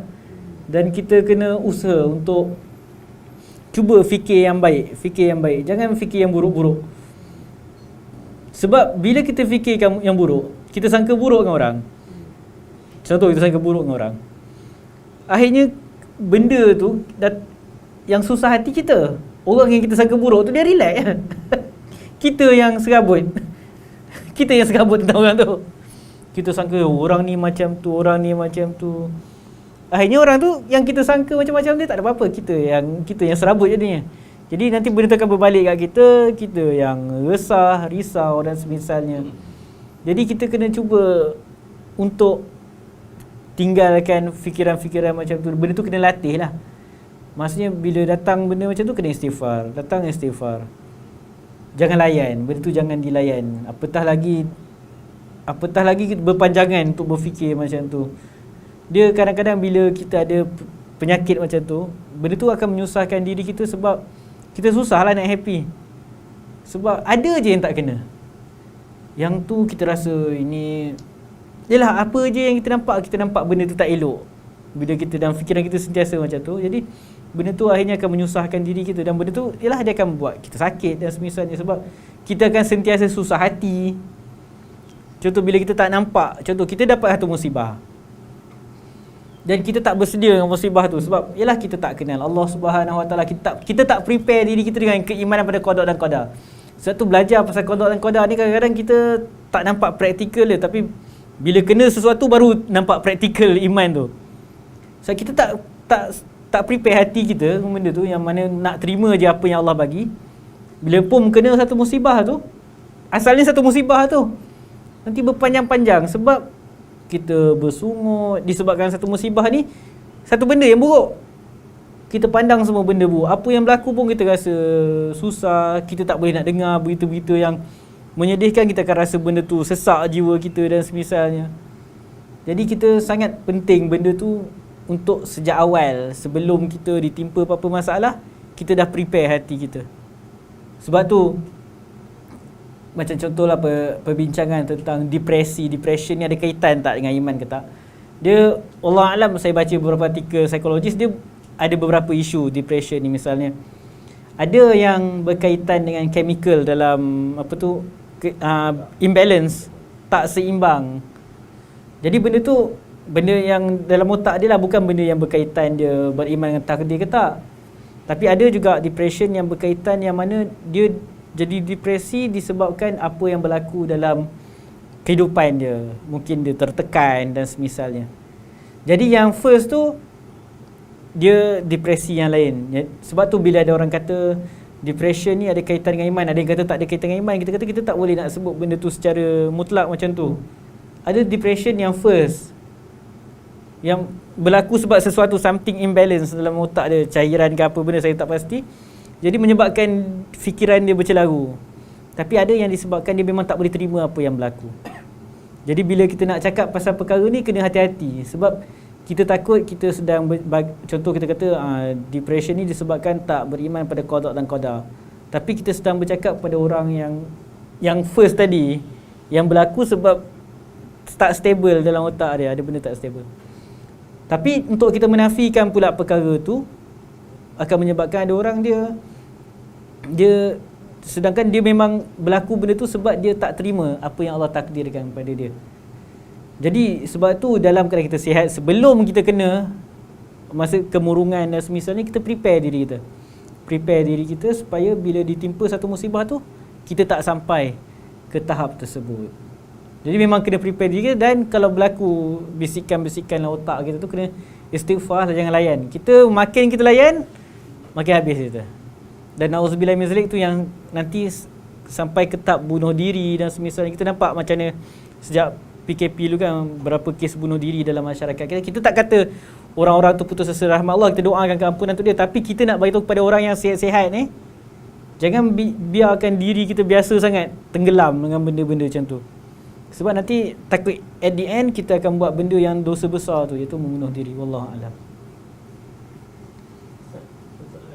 Tadi Ustaz kata tak boleh doa untuk keburukan kan. Okey. Macam mana kita nak faham doa tu dengan kisah yang sahabat Abi Waqqas. Sa'd bin Waqqas. Dia doa keburukan yang dimaksudkan tu doa yang melampaui batas. Sebab tu bila seorang tu dizalimi, boleh tak dia doa keburukan untuk Allah balas pada orang yang zalimi dia? Boleh. Tapi isi kandungan doa tu tak boleh melampaui batas. Saat kita ni kadang perangai kita, orang sezalimi kita senang. Orang pukul kita sekali, kita nak balas 2 kali. Jadi sebab tu antara doa minta Allah balas keburukan dia ataupun kita doa supaya Allah bagi hidayah kat dia, lagi baik kita doakan dia dapat hidayah. Sebab apa? Kita takut kita minta yang berlebihan, yang tak sepadan dengan kezaliman yang dia buat, melebihi kezaliman yang dia buat, kita yang berdosa bila macam tu. Jadi yang kata boleh dengan syarat kita tak berlebihan, tapi yang sebaiknya kita minta Allah bagi hidayah kat dia lah. Ataupun kalau nak just sebut, aku serahkan diri kat Allah lah. Allah buat apa yang Allah tahu apa Allah nak buat kat dia. Sebab apa? Kita takut kadang-kadang bila kita marah, kita minta benda-benda yang tak sepatutnya kita minta. Dia zalim, tapi kita minta Allah hancurkan dia dengan permintaan kita melebihi had. Bila melebihi had, benda tu dah jadi permintaan yang berdosa pada Allah SWT. Jadi tak boleh. Jadi kena hati-hatilah benda tu. Nak tanya sikit, macam kita selalu jumpa dengan kawan-kawan dan dia orang punya situasi mungkin dengan dia orang punya test yang Allah bagi, and then dia dah mengeluh, dia dah berdoa, lepas tu dia sampai satu tahap yang dia kata dia redha adalah kita kata macam dia putus asa. Putus asa je. Jadi macam mana kita nak advise dia, sebab nak advise kat dia lah basically. Boleh. Sebab dia masalah bila redha putus asa tu dah jadi lain. Betul. Terima kasih.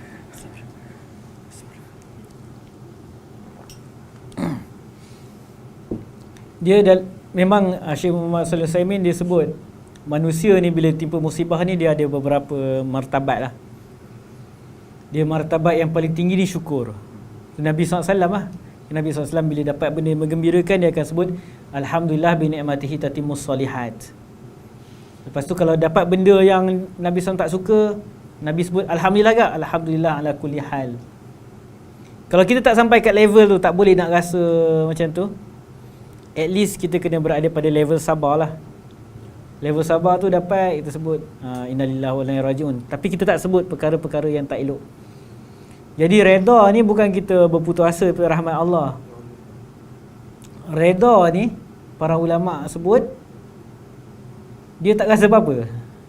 Dia tak rasa apa-apa musibah menimpa dia tu. Maksudnya redha tu pada awal musibah tu berlaku kat dia. Bukan dia dah mengeluh semua tu. Itu bukan. Redha tu maksud bila musibah tu nimpa dia, okey, tak apalah, dah jadi macam ni. Maksud dia tak adalah rasa happy macam bersyukur, tapi tak ada juga dia rasa macam kenapa aku jadi macam ni.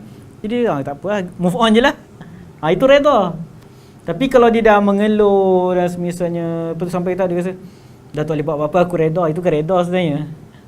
Telok lah maksud dia dah stop daripada mengeluh. Tapi itu bukanlah redha yang dimaksudkan. Redha ni macam sabar. Sabar tu bila? Sabar tu pada hentakan pertama. Kau dah lepas 2-3 hari lepas kita mengamuk-ngamuk, tak apalah sabar. Itu bukan sabar. Itu bukan sabar. Kita dah puas mengamuk semua. Itu bukan sabar. Sabar tu waktu benda tu berlaku. Sama juga redha tu waktu benda tu berlaku. Tapi okey lah, maksudnya lepas tu dia dah rasa, dia dah mungkin dah rasa nak move on. Tu okey, kita pun tak payahlah cakap kat dia, engkau bukan redha sebenarnya. Tak payah, tak perlu. Kita senang bila orang tipe masalah ni, kadang-kadang ada perkataan walaupun betul, kita tak payah sebut. Kita tak payah sebut dekat dia. Sebab kita dah nampak dia dah move on, buat apa kita nak cakap kau ni sebenarnya tak redha, buat apa? Sebab kita kena sebut benda yang baik. Walaupun kita rasa dia macam tu, sebab fokus kita untuk orang-orang macam ni untuk bantu dia. Sama jugalah macam orang yang depresi. Kita tahu dia ni kena ni sebab dia susah nak terima takdir, selalu bersungut dan sampainya akhirnya dia depression. Tapi perlu ke kita sebut dekat dia, kau ni jadi macam ni sebab kau tak beriman yang qada dan qadar? Tak. Sebab kita kena fokus, kena beza. Kita cakap dengan orang yang sihat, yang kita nak beritahu dia untuk elakkan benda-benda ni, kita kena kuatkan iman kita qada dan qadar. Tak apa dengan orang sihat. Tapi dengan orang yang dah kena benda tu, kita kena pilih perkataan yang elok sebab fokus kita nak bantu dia. Kita bukan nak menambahkan serabut dia. Dia dah lah macam tu, kita bercakap, engkau ni tak beriman, kau dah lagi serabut kepala dia. Bukan mengubah dia, menjauhkan dia lagi lah. Jadi kita kena pilih perkataan yang benar. Itu yang Ibn Qayyim rahimahullah sebut hikmah. Maksud kita sebut benda yang betul pada waktu yang betul kepada orang yang betul. Apa yang kita nak sebut tu kena tengok situasi tersebut. Sebab fokus dia nak baiki keadaan, bukan nak menambahkan serabut waktu tu. Wallah. Assalamualaikum. Okey. Ada soalan masuk. Adakah lack of sifat qawam pada seorang lelaki menjadikan asbab kepada depression ataupun fitnah kepada orang perempuan? Especially dikaitkan dengan fitnah Dajjal yang melanda orang perempuan. Okey, insya-Allah. Sebab kan disebutkan pengikut Dajjal pada akhir zaman kebanyakan perempuan kan. Cuma adakah lack of qawam pada kaum lelaki ni akan menyebabkan depression pada wanita? Boleh jadi. Sebab misalnya saya bagi contoh, kalau suami dia malas kerja, qawam ni dia bagi nafkah, dia protect family dia dari segi fizikal, rohani dan semisalnya. Dia benda tu memang of course dia akan boleh memberi kesan kepada pasangan dia dan anak-anak dia. Contoh, kalau lelaki tu malas, dia kau sakit lain, sihat tu badan, tapi malas kerja. Isteri tu yang dia lah yang kerja, tu balik dia juga yang jaga anak.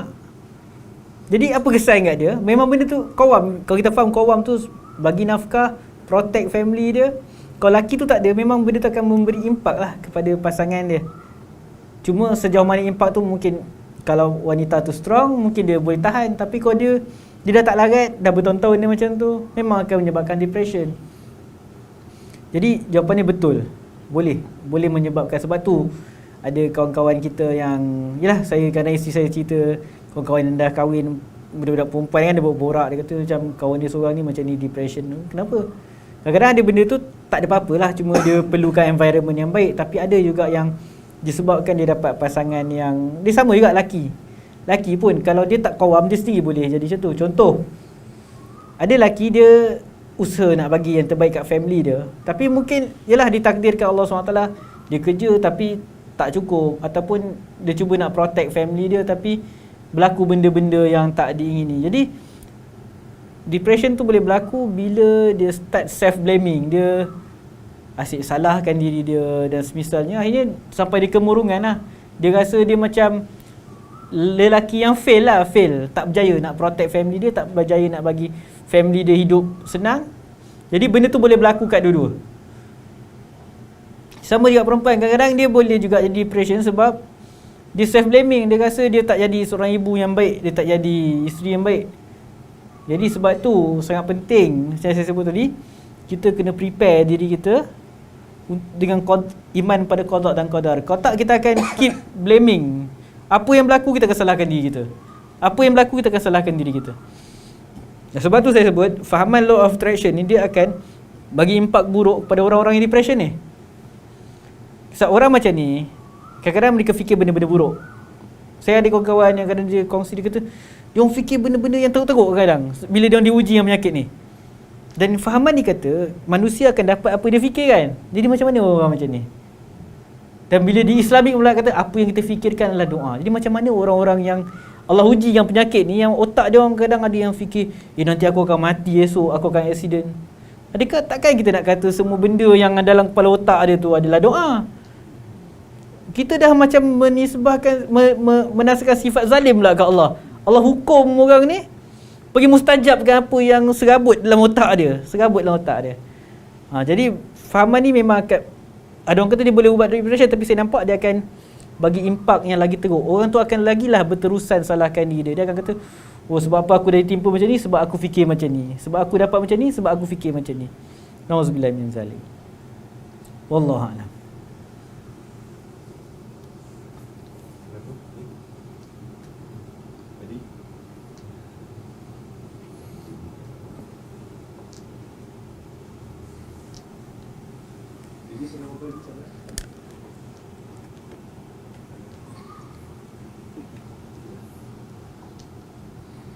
InsyaAllah Ustaz, kita boleh conclude.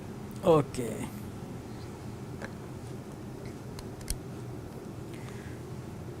Jadi kesimpulannya untuk kuliah kita pada hari ini, dah kita dah tahu tentang maksud bersangka baik dengan Allah. Ia berkait dengan amalan. Amal dan sangka baik tak boleh terpisah. Bila seseorang dah doa pada Allah, itu petanda dia bersangka baik dengan pada Allah. Sebaliknya sangka buruk pada Allah terbukti bila seseorang tak nak berdoa kepada Allah Subhanahu Wa Taala. Kita tak boleh cakap orang berdoa tu dia bersangka buruk pada Allah Subhanahu Wa Taala. Yang seterusnya, fahaman seperti law of attraction dan semisalnya adalah fahaman asing yang memang dibawa masuk, yang asal dia memang akidah yang dah terpesong. Bila kita cuba Islamkan benda tu, impak dia, maka Islam pula yang nampak hodoh. Ibadah doa yang cantik tu pula yang nampak hodoh, sebab kita cuba masukkan elemen-elemen ni. Jadi cukup dengan adab-adab berdoa yang diajar oleh Nabi SAW. Tak perlulah kita terpengaruh dengan benda-benda yang dimasuki oleh ideologi-ideologi asing ni. Wallahualam, semoga bermanfaatlah untuk kita pada hari ini. Subhanakallahumma wa bihamdika asyhadu an la ilaha illa anta astaghfiruka wa atubu ilaik. Assalamualaikum warahmatullahi wabarakatuh.